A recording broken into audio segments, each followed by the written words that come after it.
Porque conocer el pasado no puede hacernos daño. O sí que puede, y mucho. El conocimiento puede doler, por eso hay quien prefiere no saber lo que pasó en España durante la Guerra Civil, o incluso antes, durante las guerras carlistas. En unos minutos estará con nosotros el escritor y académico José María Merino para presentarnos su nueva novela, La Sima, una historia reflexiva sobre la vida cotidiana, sobrevolada por la obsesión de la confrontación civil. ¿Está España destinada al fratricidio? Enseguida hablaremos de esto con Merino. Les planteábamos una pregunta hace tan solo unos instantes. ¿Está España destinada al fratricidio, a la confrontación civil?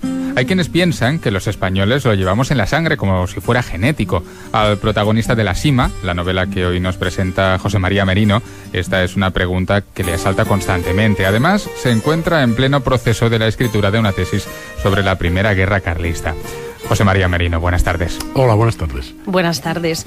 Fidel, el protagonista de esta novela, regresa a su pueblo de la niñez para redactar esta tesis de la que hablamos y asiste a la exhumación de los restos de un grupo de personas asesinadas durante la Guerra Civil, presuntamente, y arrojadas a una sima. Y Fidel parece obsesionado con esa idea que es poco científica, ¿no?, de la confrontación civil genética. ¿Usted cree en ese destino inevitable de los españoles?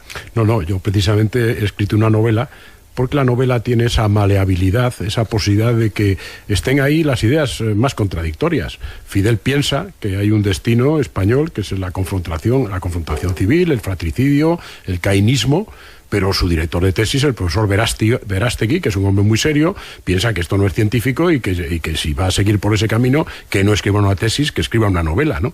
Entonces yo creo que lo bueno de una novela es que permite todos estos juegos. Yo pretendí escribir una novela de amor, una novela familiar, una novela de la Guerra Civil, una novela de la Guerra Carlista, una novela de la Guerra del Perú entre las guerras civiles entre españoles, entre almagristas y pizarristas, una novela metaliteraria. Bueno, lo bueno del género es que permite todas estas posibilidades. De alguna manera, si ponemos por un lado de la balanza al director de esa tesis que aporta la visión más científica, más racional, y a Fidel que aporta la más emocional, podríamos decir eso, ¿no? Que la cabeza nos dice que eso no puede volver a suceder, pero el corazón sí que nos puede indicar, sobre todo en el caso de Fidel, que está tan contaminado por todo lo que ha pasado en su familia, que eso puede volver a ocurrir algún día. Hombre, lo cierto es que los españoles tendemos a llevarnos mal, tendemos a enfrentarnos, y eso lo vemos en la vida cotidiana, en la vida pública cotidiana, muy demasiado a menudo surge la confrontación, el enfrentamiento, y además el enfrentamiento virulento, y eso es, creo yo, de buena fe, que lo que fueron las grandes tragedias de enfrentamiento civil que culminaron con la Guerra Civil no se van a volver a repetir, pero que desde luego nuestra formación pública debería tender más a la concordia, y que el llevarnos bien no quiere decir que renunciemos a nuestras ideas dentro de la democracia. Pues yo creo que eso habría que mantenerlo, es decir, nos llevamos políticamente demasiado mal. Uh-huh. Y el propio Fidel piensa que la educación es fundamental para pasar todos estos siglos de odio, ¿no? Para pasar a una nueva fase. He leído a un Cándido también. Sí, de hecho Fidel, en su historia, él ha comenzado, antes de meterse, digamos, a escribir esa tesis que parece que es inacabable, porque el hombre quiere acabar la tesis, pero no escribe la tesis, escribe un poco sus memorias, sus frustraciones, sus problemas, sus recuerdos familiares, sus recuerdos amorosos. Pues parece que él empezó intentando entrar en el mundo de la educación. Luego abandonó la educación, tal vez al ver, porque él tiene una tristísima experiencia en el Perú, al ver que la confrontación está viva en demasiadas partes y que realmente los seres humanos tendemos con demasiada facilidad a matarnos los unos a los otros. Porque este libro nace de una confrontación muy reciente, que es la del 11M. Bueno, este libro iba a ser la segunda parte de una trilogía. La primera había sido El lugar sin culpa, que transcurría en una isla. La segunda iba a tener como escenario una montaña, un espacio natural, digamos, contrapuesto a la vida del tiempo, a lo que somos nosotros, a lo efímero, a lo que es la pasión humana, ¿no? Lo que pasa es que efectivamente yo le estaba dando vueltas a lo que fue el origen de la primera legislatura socialista, el terrible 11M, cuyo luto guardamos tan mal, porque lo guardamos pues con una confrontación política violentísima, con unas aseveraciones terribles sobre el papel que podía haber jugado el gobierno, etcétera, en eso. Y la verdad es que eso a mí me hizo reflexionar, eso me cambió un poco el camino de la novela. Y yo mismo empecé a reflexionar, empecé a profundizar en el mundo de las guerras carlistas, que fueron terribles, las hemos olvidado, ¿no? Tal vez porque en las guerras carlistas ganaban los liberales y bueno, no había luego la terrible posguerra que tuvimos después de la guerra civil del franquismo, ¿no? Pero bueno, empecé a reflexionar sobre eso y realmente de mi reflexión fue naciendo un poco esta novela, esta historia familiar, esta historia personal, que al mismo tiempo intenta ser un panorama de las confrontaciones españolas pues desde hace 5 siglos. Es una novela, pero para mucha gente que esté oyendo una novela con el trasfondo de la guerra civil, y si nos está oyendo alguien, esas personas que piensan que ¿por qué seguir hablando de la guerra civil? Pues efectivamente, yo creo que por una razón. Porque efectivamente en la novela mi protagonista, que por parte de un abuelo al que quiso mucho, el abuelo era falangista y posiblemente represor de gente, pero por otra línea su padre había sido comunista y un tío abuelo suyo había sido anarquista, es decir, que pertenecía a una familia española bastante común. Yo creo que en todas las familias españolas podremos rastrear esa especie de pasado, ¿no? Pues este hombre va a asistir a la exhumación de unos supuestos restos. El tema de la exhumación de los restos a mí también me despertó una serie de reflexiones un poco sorprendentes. Vamos a ver, yo cuando estudiaba de niño, que estudié en un colegio religioso, había una obra de misericordia que era enterrar a los muertos. ¿Qué pasa? Porque los muertos, los innumerables muertos de la guerra civil que todavía andan por ahí mal enterrados, sean enterrados decentemente. Eso es algo que pertenece al sentido de la humanidad, ya no de la obra de misericordia, ¿no? Y yo creo que lo que hay que hacer, y yo pienso, desde luego mi protagonista lo piensa con toda seguridad y lo defiende, es efectivamente enterrar decentemente a todos nuestros últimos muertos y de algún modo decirnos, bueno, esto se acabó de una vez, ¿no?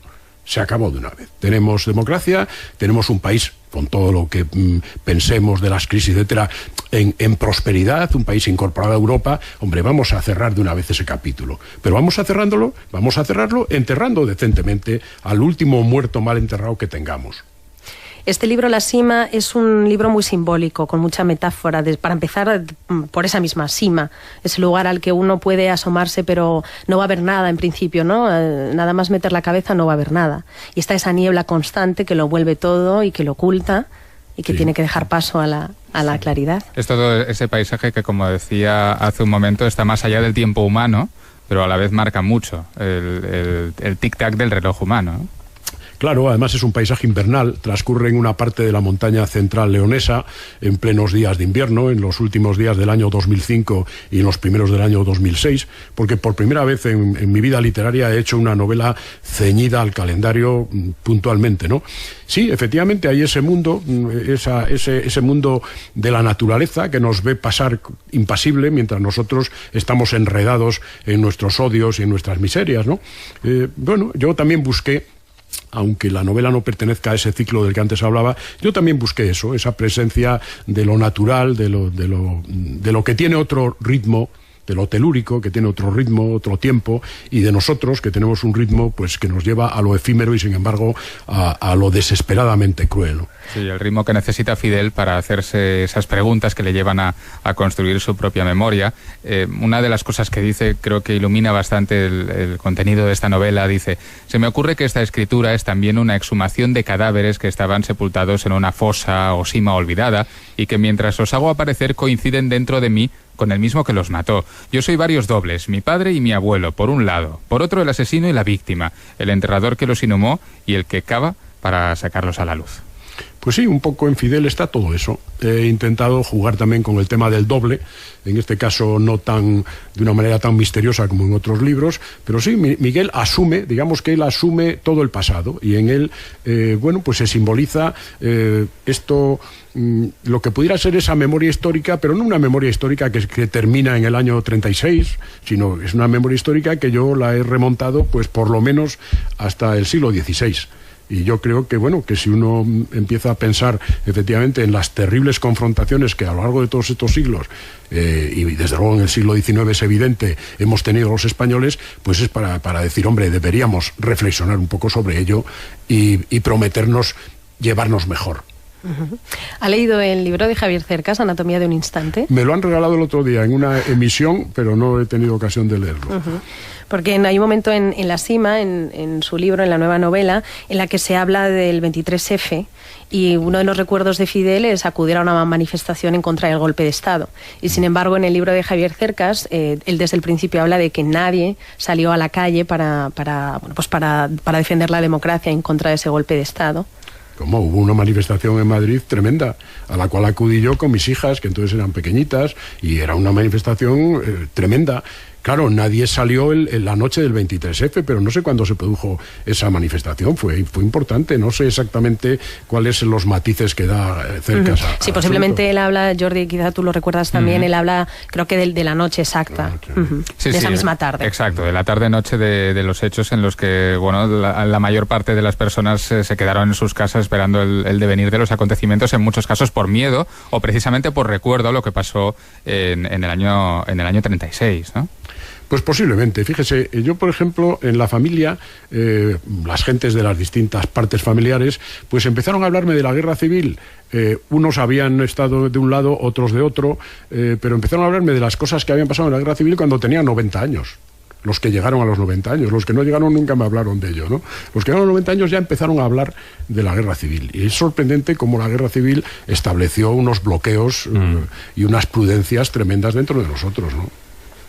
Pues estamos hablando de La Sima, que es la nueva novela de José María Merino, y antes de despedirle hablábamos, Jordi, a micrófono cerrado, de la academia, de cómo se sentía en la academia. Bueno, no hace ni un mes que ha ingresado, el 19 de abril hizo su discurso, y estábamos hablando, pues eso, de cómo se sentía José María Merino. En el M minúscula. Bueno, efectivamente, el otro día me he sentado en el sillón M minúscula. No es lo normal sentarse en el sillón de tu letra. ¿Ah, no? No, la gente se sienta, ¿no? Pero a mí me dijeron, por ser la primera vez, siéntate en el sillón claro M minúscula. Sí. Y la verdad es que estuve en un pleno, en el primer pleno, y me lo pasé estupendamente. Luego me dijeron, no creas que siempre nos lo pasamos así de bien. Y dije, bueno, pues yo hoy me lo he pasado tan bien que pienso volver, pienso repetir. Hablábamos de la academia porque yo le preguntaba a José María Merino por este nuevo término de la gripe porcina, de la nueva gripe, de la gripe A, y si estos temas se trataban en la academia, que tenía yo curiosidad. Bueno, pues sí, en la academia el otro día se habló de algunos términos, de algunos vocablos. La obligación de la academia es estar detrás de las palabras, de la vida de las palabras, e intentar mantener su significado lo más fiel posible al sentido que tienen, y cuando pierden su sentido y su vida, pues guardarlas y esperar que lleguen palabras nuevas. Ese es el papel de la academia, no tiene otro. Es una especie de conservación de los elementos de un parque natural, ¿no? Y reivindicar también que las palabras tienen peso, medida, sabor, olor. Por supuesto, yo eso estoy convencido de ello. Y yo creo que un escritor tiene la obligación de saber que las palabras miden, pesan, huelen, saben, etcétera. Incluso que a veces pueden resultar demasiado ácidas o demasiado dulces. ¿Nos deja una palabra para terminar? Concordia. Me gusta. Nos la quedamos. Nos la quedamos. Bueno, pues que los oyentes se queden con el nombre del libro. Es La Sima, lo publica Seix Barral, y bueno, pues el autor es José María Merino, que nos ha acompañado esta tarde. Gracias como siempre por acudir a la llamada del Ojo Crítico. Muchas gracias.